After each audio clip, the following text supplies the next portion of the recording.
Hey guys, welcome back to my channel. So, first and foremost, if you are so over the Tanacon drama, you might want to just fucking click off because you're not gonna like anything of what I'm gonna talk about because this video is directly pertaining to Tanacon, just because there are some things that have come up over the past few days that I'm actually pretty excited about, and I'm hoping that in the next video that's supposedly being released either today or tomorrow or sometime this week, we will get the answers that we have all been waiting for and asking for the entire time. First and foremost, I wanted to address a lot of questions I've gotten in my comment sections on my videos. A lot of people, despite there being a lot more information about refunds going out on Twitter and places like that, there are still so many people who do not know what to do to get the refunds or the tickets. The easiest way for you to get a refund on the tickets for Tanacon itself. So nothing to do with travel, nothing to do with the hotel, nothing like that.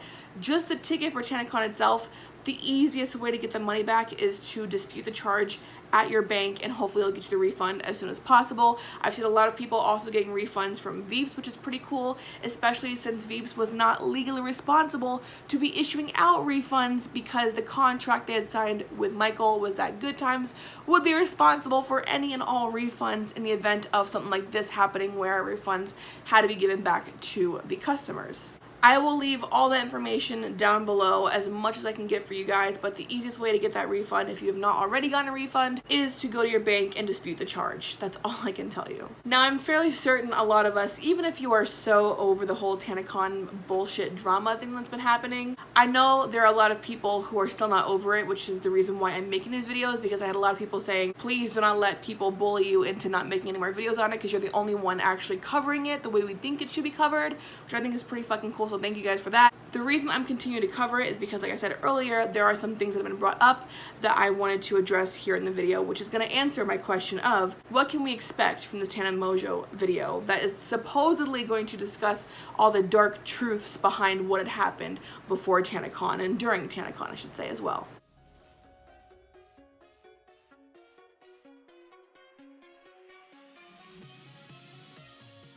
Tana released this tweet the other day, and I have to admit, my initial reaction when I saw this tweet was the largest eye roll in the history of fucking eye rolls.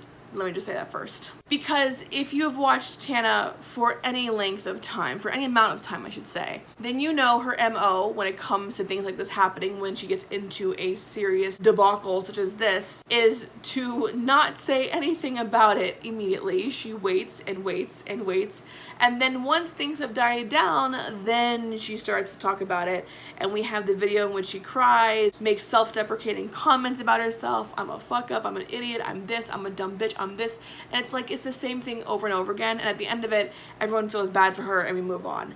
That's essentially what happens, and that's what I personally, when I saw that tweet, that's what I expected this video to be. However, the one thing that kind of changed my mind after I had seen that she was making the 5-minute video was towards the end of the tweet where she asks for people to ask her the questions that she should be answering about Tanacon. And when I went into the comment section, I saw a bunch of different things at once. I saw people asking questions, very valid questions, questions that should have been asked in that Shane Tanacon series, questions that were seemingly avoided for obvious reasons since we all have agreed that the series was very biased in Tana's favor. But the one thing that annoyed me the most was that these questions, despite the fact that Tana had asked for these questions to be asked, all these questions were met from Shane's biggest fans, Tana's biggest fans, people who just are so fucking over Tanacon.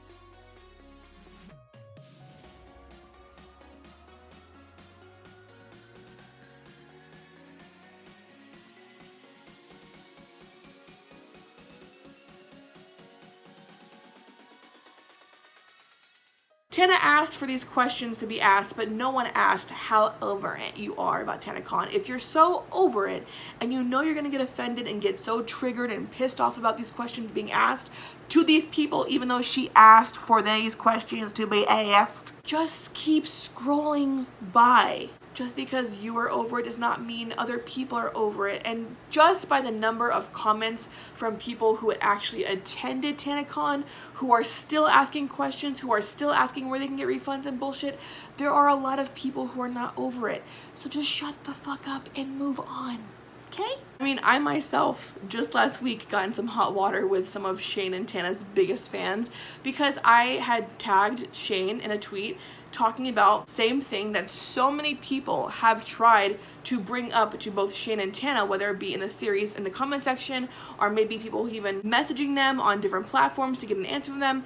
There were so many questions and so many things that didn't seem right about the series, and Shane was so proud of it, and I understand in the aspect of I created this series, I did this on my own, it was such a huge thing to do, and I understand that in that aspect. But you would advertise the series as being the one place you're gonna get the truth about everything about Tanacon, what had happened, what didn't happen, what needed to happen, the questions that needed to be answered were gonna be answered. That didn't happen, and that's the reason why people have been so pushy about this series being biased, about the questions that should have been answered that were not answered, questions that weren't even asked. All I was doing was trying to make a valid point, asking some valid questions, and immediately, not every reply, not every message I got was negative. There were so many people, and I want to thank all of you, so many people who had valid points to argue against my point. And those are the people that I love to talk to on YouTube. That is the reason why I love to engage with people on YouTube, is because there are so many people who are so well versed and so well spoken when it comes to having a conversation with someone who perhaps doesn't have the same viewpoints that they do. And I love talking to those kind of people and getting a new perspective. So to those people and to everyone who messaged me saying, I'm so sorry you're being attacked, I'm a fan of Shane's, but I understand where you're coming from, I understand your point of view, and I do see the same way. I'm sorry you're going through that, you shouldn't be that way, not all of us are like that. To everyone who sent me messages that were positive and saying sorry, apologizing for the crazies, thank you so much, I appreciate it. Trust me, none of the negative crap got in my way. I'm perfectly fine, otherwise I would not be here making this video. Not everyone was calling me fat and ugly and all this crap.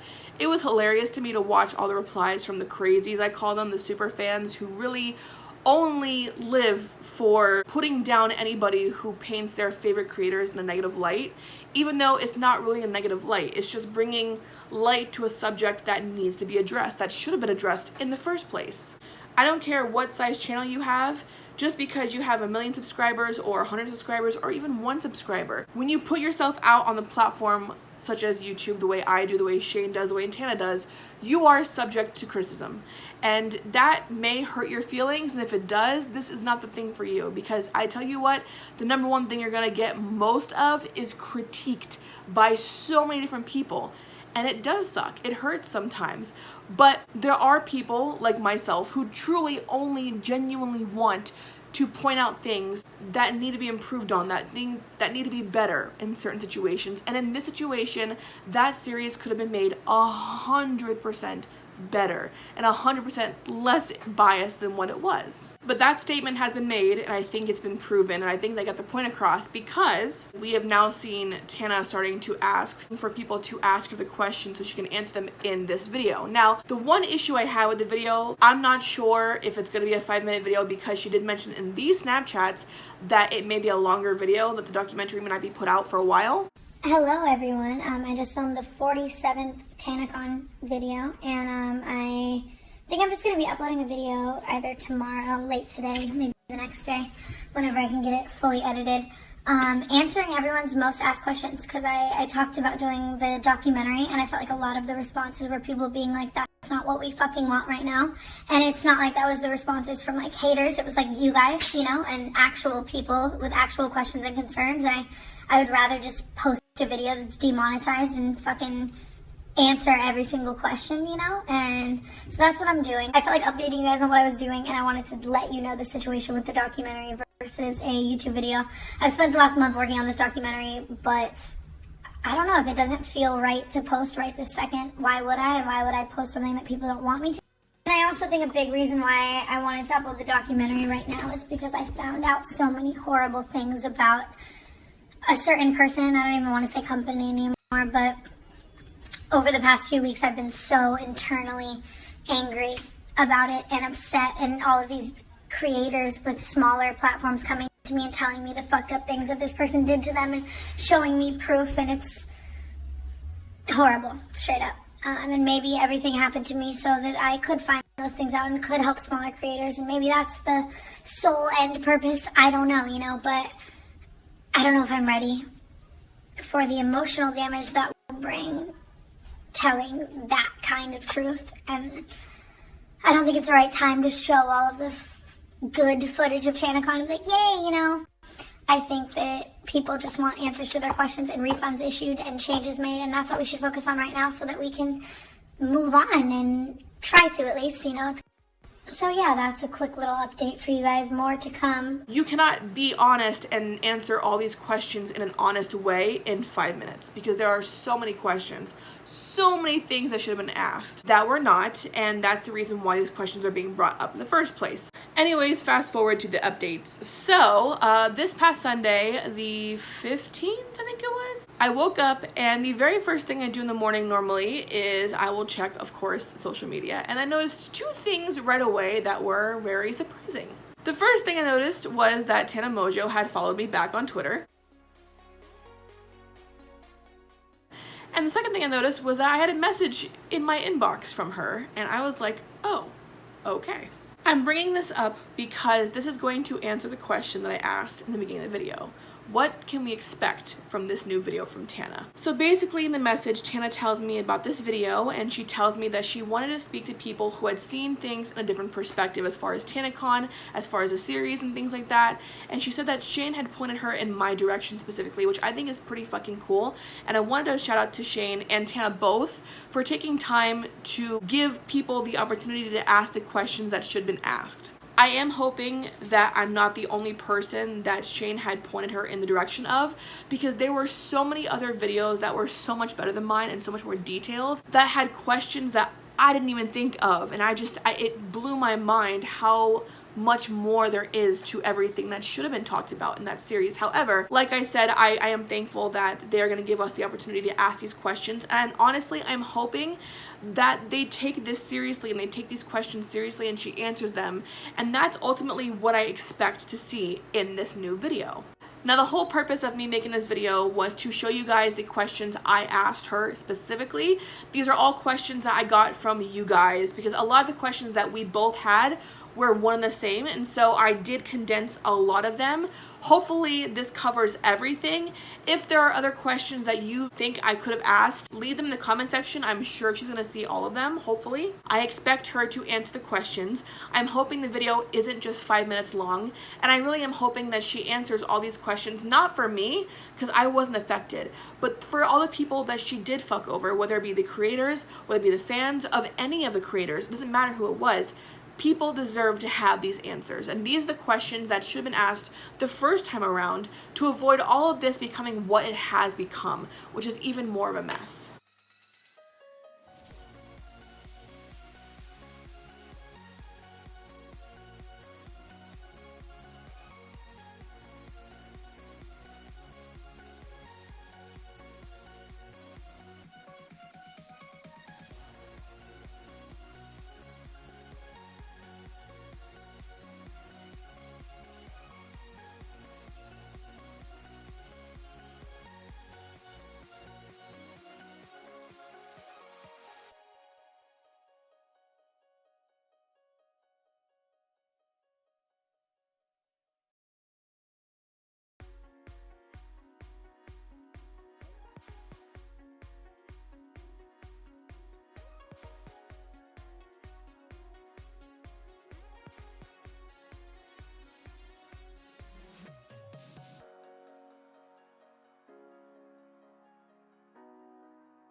So, as you just saw, those were the questions I asked to Tana, the ones that she asked me to ask her. So like I said, guys, I want to thank Shane first and foremost for pointing her in not only hopefully my direction, but in the direction of anybody who spoke out against his series. And I want to thank him for giving us the opportunity to ask the questions that we felt should have been asked the first time around. But I also want to thank Tana for going through with what he suggested. And I want to thank her for taking time out to ask us what we feel like she should be answering. By doing that, I'm hoping that we can expect to get the answers, the real truths about what had happened exposed in her newest video. That's what I'm hoping to see.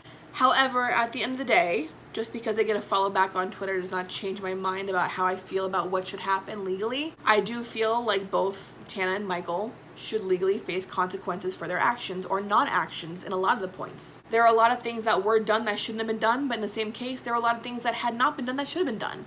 And for that, they should both pay for that legally. And from what I've heard, there are a lot of things in the works legally, as far as the Marriott, as far as the investigations, as far as the fire marshals. There are fines being paid by all the wrong people. I mean, we are going to see things happening that may be detrimental to both careers of both people involved. And if that's what needs to happen to make a point and to make an example of why you shouldn't do things like this, then so be it.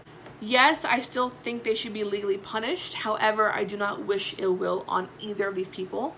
I hope they're able to learn a very valuable lesson as to why you shouldn't fuck around with things like capacity limits and people's money specifically. And if you're gonna plan an event like this of this magnitude and expect that many people to show up, because they did, hopefully you'll learn to plan for a better venue and you run things better and you take care of things and you're more hands-on on things and you are an integral part of making this convention happen. You're not just going on vacation to Hawaii with your girlfriend just weeks before it's supposed to happen and not giving a fuck about what's going on and taking care of things. In Michael's case, he didn't give a fuck, and it was very obvious he didn't give a shit because it wasn't his event, his name wasn't on it, even though he sent all the contracts for it. That was dumb. But let's be honest, he did not give a fuck because he's had events in the past in hotels. They had all run smoothly. So why was this not ran smoothly? It's because he didn't give a fuck. In any case, guys, this new video is going to be put up pretty soon, so I'm very anxious to watch it myself. I know a lot of you guys are as well, and I'm hoping that she does take our questions seriously, and I'm hoping she does answer our questions, and I guess we'll have to wait and see what happens after that. So, with that being said, guys, thank you guys so much for watching. I love you guys so much. Leave your comments, requests, or any questions you may have down below, and I will see you guys in the next video. I love you guys so much. Bye!